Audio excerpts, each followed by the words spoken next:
నిన్న మరి నరేంద్ర మోడీ గారు రేవంత్ రెడ్డి గారికి మీరు మాతోని కలిసి రండి, మీకు గుజరాత్లో ఎట్లయితే నిధులు ఇచ్చానో అలా నిధులు ఇస్తాను, మీరు మాకు సపోర్ట్ చేయండి అని మాట్లాడడం మరి ఒక ప్రధానమంత్రికి తెలంగాణలో రేవంత్ రెడ్డి అనే భయం గుబులు ఉందని నిన్న అర్థమైపోయింది.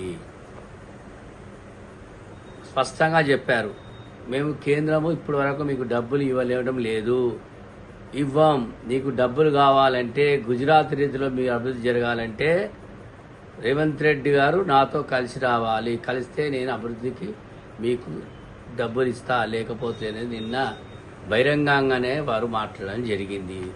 ఇది చాలా దురదృష్టకరం.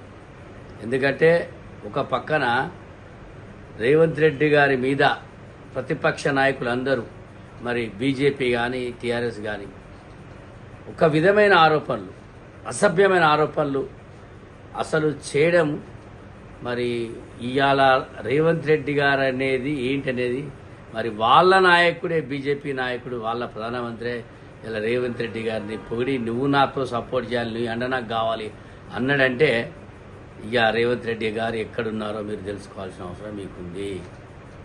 ఇప్పటికైనా గ్రహించి వెంటనే బహిరంగంగా రేవంత్ రెడ్డి గారికి క్షమాపణ చెప్పి రేవంత్ రెడ్డి గారు చెప్పే అడుగుజాడలు నడవాల్సిందిగా నేను బీజేపీ నాయకులను కోరుతున్నాను.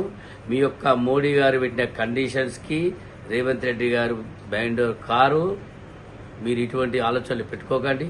ఖచ్చితంగా బీజేపీ మీద యుద్ధం చేయడానికే, రాహుల్ ప్రధాని చేయడానికే రేవంత్ రెడ్డి గారు ముఖ్యమంత్రి అయ్యారనేది మాత్రం గుర్తుంచుకోండి.